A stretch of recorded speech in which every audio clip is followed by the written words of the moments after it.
We're all in our private traps. And none of us can ever get out. We scratch and claw, but only at the air, only at each other. We wanted to provide a new experience to the person listening to Psycho. We're capable now of presenting it in a sound space that we feel the filmmakers would approve. Have I broken any laws? No, ma'am. Then I'm free to go. That movie was basically right up the middle and center with everything. Now, just a moment. Turn your motor off, please. When you use 5.1 surround sound applications, the sound engineer will be able to move music and effects into space, emerging the audience into sound. Without removing you from the visual space. The same effect that we're getting in a movie theater. There are three parts to a feature. There's dialogue where the story lives. It might be nicer and warmer in the office. There's effects where the action lives. And then there's music where the emotion lives. If you don't have one or the other in a 5.1 presentation, you kind of lose that. We didn't want to do a pseudo music mix, and when you're confined to a mono track, unfortunately, there was no way that we could do it correctly and create a true 5.1. Not until we had the introduction to this organization that came out of France, Audionomics. The company has been around for 5 years, so it's like 4.5 years of research, understanding how can we get what we call the holy grail of sound, being able to reverse engineer sound. They were trying to take a monoized stem, go in there and extrapolate these pieces and make them separate pieces to where we could actually move them around and create a new mix. After all, Cassidy, I told you, all that cash. I'm not taking the responsibility. The idea behind our technology is taking pretty much the DNA of every single pieces of this music. Well, I ain't about to kiss off $40,000. Then we have a track for the voice, a track for any other instruments. I'll get it back, and if any of it's missing, I'll replace it with her fine, soft flesh. Taking those different instruments, we can now provide a total different experience to the person listening. Hot creeper, she sat there while I dumped it out. Hardly even looked at it. 5.1 means that you have 6 channels of diffusion. You've got a center, a right and left channel in front of the audience. You also have 2 back, 1 left and 1 right. And what we call a sub-channel, which is basically used to diffuse all the low frequencies. And this way, the person gets pretty much the same experience that Alfred Hitchcock had when they were recording. It's never been heard before in that manner. To be able to exploit that and be able to listen to the fullness of it and the bass and the strings, to me, that's just fabulous. It brings it to life. The fact of the extraction, I can create more space. It's a new technology, and we're excited about it. We didn't change anything. Everything is as it used to be, except we're providing a different experience to the user. I'm in a hurry, and I just want to make a change. It's too nice a day to argue. I'll shoot your car in the garage here. We're not here to recreate what was already created in this movie. What we're all about in doing this project is being able to take what's there and make sure that we can put it where it needs to be put based on how the camera moves. And I'll give you, for instance, the highway patrolman pulls up in front of the used car lot there, and so menacing, he's just standing next to his car, observing what she's doing there.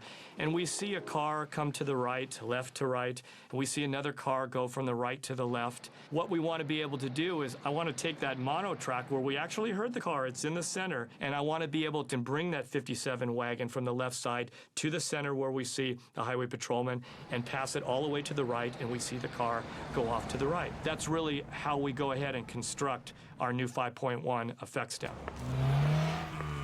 I think Hitchcock would have been fine with it, as long as you don't go over the top. Don't ruin my story. That's what you have to be reverent to. Don't play the car door too loud. It's really about what Hitch is trying to sell you on that front screen right there. There's a rain scene she drives in. That's a challenge, because it's hard to layer rain. It can sound like what we call white noise or pink noise, which is just a roar, and that's not definitive. You want to hear rain. You want to hear drops hitting the windshield. So that's a separate track unto itself. There's probably 5 or 6 stereo tracks, which means 12 tracks plus mono-specific tracks that are playing at that one time, just to create the sound of rain. And you really feel that weather around this car as she's driving. You actually hear the wet tires of the cars going by.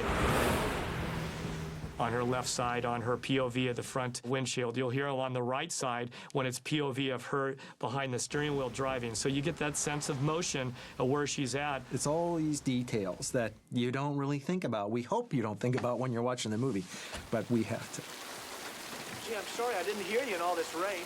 The layers on the shower sequence is really about sustaining what's there. We've got a grab and grasp of that shower curtain, and we'll feel that movement as it comes across the shower rod. There's paper that she's unwrapping, the soap. There's water, of course. The big impact is the music. This is where Bernard Herrmann steals the show. I believe that this specific scene is part of our musical patrimony. I mean, has it been haunting me? I guess so, for years. The high strings, there's a couple layers of those playing, and there's cello and then double basses that play at the end. It's just impactful. When I first heard it split out, it scared me. And that was the original intent, so we play that up. If you were thrilled or chilled by the first version of the movie, it's going to be much more stressing. How do you get a car to roll in a mud pit and actually have it sit there and idle halfway where the audience is going, oh my God, it's stuck, and he realizes that, you know, that car is not moving anymore, and he's looking around, he's nervous, and then all of a sudden you hear a little burst of a bubble. It starts to engage and starts to go down into that swamp again. There's some real high-endy bubble sounds where it goes blop, blop, blop, you know, at the very, very end. That will remain. You'll just be able to now feel a little bit more because we've got a little bit more around it instead of everything crowded in the middle. You hear the environment of the crickets and a little bit of the swamp sounds in there, and I think it really adds to that overall feeling of what's taking place right there. You have to understand, in the day, they were going in with raw audio and mixing in and mixing out, carrying all the anomalies with them in their final mix. If we're able to take every anomaly out of a movie, it lowers the sound threshold to where we have purity in there. And that's really what we want to try to do. We went so deep into the DNA of the music during this extraction process that we discovered that we could hear birds singing. It happens when the door opens. The only thing we can surmise from that is that back in the day in '59, when they scored this, the scoring stages were big barns. They're very large spaces, and they had very tall ceilings, and they had big doors in front that would open up, and often birds would fly in. You hear the birds. It has been really a great opportunity for us to be part of this adventure. The fact that our technology was able to bring new generations the opportunity to discover Herrmann's score, the way perhaps Herrmann was aiming to deliver it to the audience, was something really great and something we're really thankful to have been working on. This film is iconic. People all over the world are familiar with this movie. It has to do with Bernard Herrmann's score. It has to do with Hitchcock's storytelling. It has to do with the very simple story that this is built around. You can see how films are built today based upon this movie. It's a piece of American history. Norman Bates no longer exists. He only half existed to begin with. Hitchcock made everything work on that screen. It was all about building that tension up. That still all remains. We're going to intensify that. We're still going to hear the music. It's going to rise with the intensity that it did in that mono track, but now wrapped around us. It's going to have a fullness to it that you couldn't experience at that point in time. We strongly believe that those movies had a huge potential that couldn't be provided to the person watching the movie because we didn't have the technology. Mrs. Bates. Now that we have this capability of a special effect, it's scarier than it used to be.